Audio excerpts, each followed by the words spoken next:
इनका प्रश्न है कि लगभग समस्त शास्त्रों में गुरु की बहुत महत्वता बताई गई है कि गुरु कृपा बिना संभव नहीं मनुष्य के जीवन में प्राप्ति, और साथ में ही विधियां भी तमाम लिखी रखी हैं कि ये मंत्र जप लो, या ये क्रिया कर लो, या वो क्रिया कर लो, या ये यम नियम आसन प्राणायाम ऐसे कर लो, इत्यादि इत्यादि। तो करे क्या मनुष्य? एक वो व्यक्ति जिसको ओलंपिक्स के मैदान में खेलना है, जाकर एक मेडल को जीतना है, उसके जीवन में यदि एक अच्छा कोच है तो उसकी संभावना बहुत अधिक है आगे बढ़ने की, क्योंकि कोच उसको बता सकता है अच्छा यहां यहां ऐसा ऐसा होगा, तुम हिम्मत मत हारो, मैं तुम्हारे साथ हूं। अगर उसने कभी कोचिंग ली ही नहीं तो व्यक्ति नहीं जान सकता कि आगे क्या होने वाला है। वो तैरता रहा तालाब में, वहां चला गया ओलंपिक्स के पूल में, स्विमिंग पूल में इतना बड़ा, उसने कभी देखा ही नहीं इतना गहरा पूल, इतने शुद्ध पानी में उसने कभी छलांग लगाई ही नहीं। मुल्ला नसरुद्दीन को तैराकी सीखनी थी तो वो अपने एक व्यक्ति के पास जाता है, गुरु के पास, बोलता है आप, मैंने सुना बहुत अच्छे तैराक हैं, क्या आप तैराकी सिखा देंगे? बोला अवश्य सिखा दूंगा। बोलता पर पानी से मुझे बहुत डर लगता है। एक ही शब्द है, पानी में जाने को मत बोलना। ये मत बोलना हाथ ऐसे हिलाओ, गर्दन ऐसे उठाओ, दूसरा हाथ टांग हाथ पांव ऐसे मारो। मैं मेंढक नहीं हूं, मुझे पानी में छलांग पर तैराकी सिखा दो, कभी अवसर पड़ जाए गिर जाऊं तो तैर जाऊं। गुरु ने बोला भैया ये तो संभव नहीं है, बिना पानी में छलांग लगाए तैराकी कैसे सीखोगे? अगर नदी के उस पार तक जाना है, या तो कोई पुल में जाना होगा, या किसी नाव में जाना होगा, या खुद तैर के जाना होगा। तीनों में से एक रास्ता निकालना होगा। पुल नहीं है, या तो इतना साधन हो कि अपना पुल बना लिया जाए, उसमें शायद ज्यादा समय लगेगा। या कोई माझी बैठा है, वो केवट बैठा है, आपको नाव के उस नदी के उस पार ले गया। और यदि दोनों ही नहीं संभव तो फिर तो तैरना सीखना पड़ेगा। तो बोले मुल्ला ने, जब छलांग लगानी ही है तो फिर मुझे आपकी क्या जरूरत है? पानी में ही जाना है, आप भी पानी में ले, मैं खुद ही चला जाऊंगा, फिर मैं आपके वैसे ही अपना टाइम वेस्ट करूं, ऐसे ही मैं अपना समय बर्बाद करूं। तो गुरु ने बोला भी जैसी तुम्हारी मर्जी। तो मुल्ला बोलता है, देखता है कि बतखें भी तैर रही हैं, दूसरे लोग भी तैर रहे हैं, इतना कितना मुश्किल होगा तैरना। वो पानी में छलांग लगा देता है। जैसे ही छलांग लगाता है वो हड़बड़ कर शुरू कर देता है, बचाओ बचाओ की चीखें लगानी शुरू कर देता है। पास में एक दो लोग आकर उसको बचा लेते हैं। तो मुल्ला की जान पर आ पड़ती है कि मैं तो मरने वाला था। फिर जाता है गुरु के पास, बोलता दूसरे लोग तो तैरते हुए आराम से दिख रहे थे, बतखें तैर रही थी, अगर पानी में लेके ही जाना है तो आप मुझे कैसे बचाते? कभी ना कभी तो मुझे खुद ही हाथ पैर मारना है। तो गुरु ने बोला पहले मैं तुम्हें ऐसी जगह लेकर जाता जहां पानी थोड़ा कम होता, जहां तुम्हारी कमर तक पानी होता, छाती तक पानी होता, ताकि तुम डूब देना। तो गुरु कृपा का अर्थ यह नहीं है कि आप अपने कर्मों से मुक्त हो गए, अर्थात यह नहीं कि आपको अपने आध्यात्मिक प्रगति के लिए बिना कर्म किए ही फल मिलता रहेगा। सर्वधर्मान परित्यज, भगवान ने बोला सब दुविधाओं का त्याग करके मेरे पास आ जाओ। अर्जुन तुम ये मत सोचो मेरे लिए क्या उचित है अनुचित है, जैसा मैं बोलता हूं वैसा तुम करो। ये नहीं बोला सब कर्मान परित्यज कि तुम्हें कुछ नहीं करना, मेरी कृपा होगी। अर्जुन अब बैठो आराम से, हम दोनों चलते हैं, चाय पीते हैं, ऐसा नहीं बोला भगवान ने। तो गुरु कृपा होती है कि कोई मार्गदर्शक मिल जाता है, कोई वैसा व्यक्ति मिल जाए, यदि आप बहुत भाग्यशाली हो, जो उस रास्ते पर चला हो, अंत तक केवल बातें ना करता हो,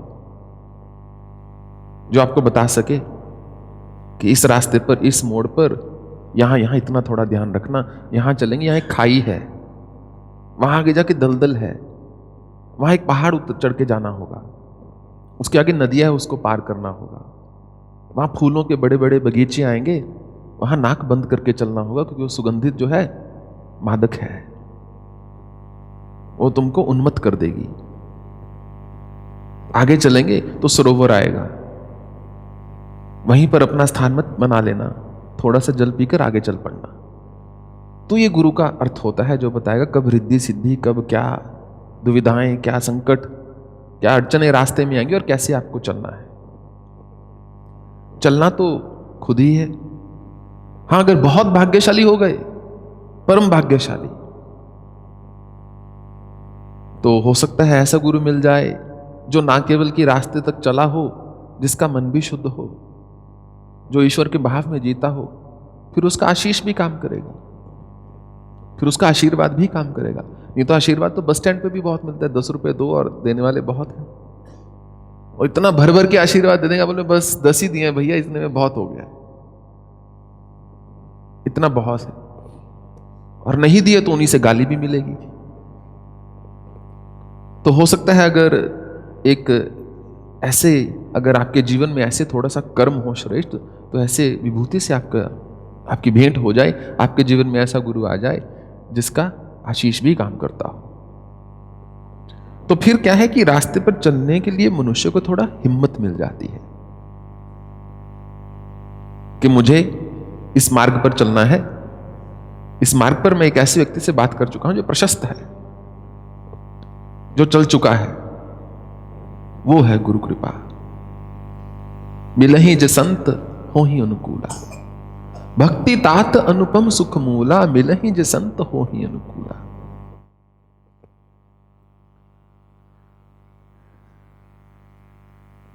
कि भक्ति जो है अनुपम सुख का मूल है लक्ष्मण, परंतु मनुष्य को तभी प्राप्त होती है यदि संत उनके अनुकूल होते हैं। और जो वास्तविक संत हैं उनको आप जबरदस्ती तो अनुकूल कर नहीं सकते। वो कोई मार्केट में लगी हुई कोई वस्तु नहीं है कि बोल लगाया, ये लो महाराज मेरी तरफ से 5 लाख रुपया, अब बढ़िया कुछ बात बताओ। वो तो होने वाला है नहीं है। वो तो दिल जीतना होगा, और दिल जो है ज्ञान से, तर्क वितर्क से कभी नहीं जीता जा सकता। किसी का हृदय केवल भक्ति, समर्पण या प्रेम से ही आप जीत सकते हो। उसके अतिरिक्त तो कोई और वास्तविक मार्ग तो नहीं है।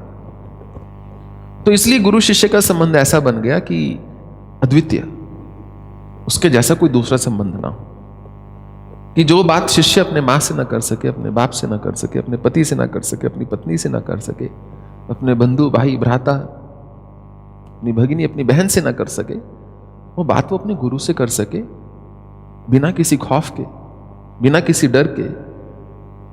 ये ना हो उसके मन में मेरा गुरु कल मुझसे कुछ लेने को आ जाएगा। बस आधी खोज अच्छे गुरु को ढूंढने में है। That's 50% of the job. 50% काम हो गया। फिर बाकी है गुरु के बताए हुए मार्ग पर चलने में। दोनों ही मुश्किल हैं,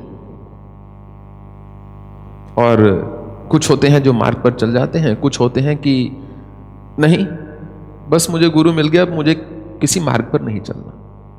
कि बार पूर्व जन्म से या इस जन्म से ही कुछ ऐसे भी संबंध तय हो जाते हैं कि मनुष्य वैसे ही इतनी शांति की अनुभूति करता है अपने जीवन में, इतने जीवन में उसका जो जीवन है इतने आनंद से भर जाता है, वो बोलता है ध्यान किसके लिए लगाना। नागा बाबा जो हमारे गुरु थे, उन्होंने एक बार मुझे एक कथा सुनाई छोटी सी। वो जब वो आश्रम में रहते थे एक समय अपने गुरु के यहां, तो बाबा 9 वर्ष की अवस्था में ही चले गए थे घर छोड़कर। तो उनके गुरु ने दीपावली की रात की साधना बताई कि सब लोग सारी रात बैठकर जप करो। तो सब गुरु भाइयों ने जप शुरू कर दिया। बाबा जाकर सो गए। बाबा का मन नहीं था जप करने का। तो सुबह उठ के सबसे पहले सबने प्रेम दिखाते हुए उनकी शिकायत की जाके कि आज तो इसकी पिटाई करवाएंगे। तो बाबा के पास जाके शिकायत कर दी कि ये तो जी सारी रात सोए रहे, हम जप करते रहे, पहले हमने बोला भी आपका आदेश है जप करना चाहिए, इन्होंने तो कुछ जप नहीं किया। तो उनके जो गुरु थे उन्होंने उनको बुला लिया, मोहनदास उदासी उनका नाम था। तो उन्होंने बोला, क्यों रे, तू कल सो गया जाकर? जप नहीं किया? एक विशेष रात्रि थी, मैंने एक जप दिया था, किया नहीं? तो बाबा ने बोला अपने गुरु को कि बाबा, जब मैंने आप ही को पा लिया, अब आप ही मेरे पिता ही हो गए, अब मैं किसके लिए जप करूं? मुझे तो कोई ईश्वर प्रसन्न करना नहीं है, मुझे तो आपको प्रसन्न करना है। मैं अभी आपके लिए बढ़िया चाय बनाता हूं। भोजन में जो कहोगे वो बनाता हूं, मुझे किसी ईश्वर को प्रसन्न नहीं करना है बाबा, बस आपकी कृपा है, आप मेरे पिता हैं, वो बहुत है। तो जब दीक्षा हो जाती है तो हर पहचान पत्र में जब पिता का नाम आता है तो वहां गुरु का नाम लिखा जाता है, क्योंकि गुरु वास्तव में जो है पिता हो जाता है। पर गुरु कृपा का अर्थ यह नहीं है कि अगर आपको मार्ग पर चलना है, अगर मान लीजिए आप उस अनुभूति के पीछे पड़े हैं जो आपके गुरु को प्राप्त हुई, उसके लिए तो आपको उस मार्ग पर चलना पड़ेगा। गुरु नहीं दे सकता ये अनुभूति। ये नहीं है कि वो लड्डू है बना के उसने पास में रखे हुए हैं, अच्छा बेटा तुम्हें भी दर्शन चाहिए, ये लो, तुम ले लो, एक तुम्हें भी चाहिए, तुम भी ले लो। ऐसा नहीं हो सकता। ये तो चिन्ह मात्रा है, तन मात्रा नहीं। आप चाहते हैं मैं जीभ से स्वाद ले लूं उस चीज का, वो हो नहीं सकता। फिर हम बोलते हैं अच्छा गुरु को ऐसे दर्शन हुआ, हमको भी ऐसे करना है, या ये सिद्धि प्राप्त हुई, हमको भी ऐसी सिद्धि प्राप्त करनी है, वो नहीं दे सकता। हम मार्ग आसान कर सकता है, इसके अतिरिक्त और कुछ नहीं। चलना तो स्वयं ही है।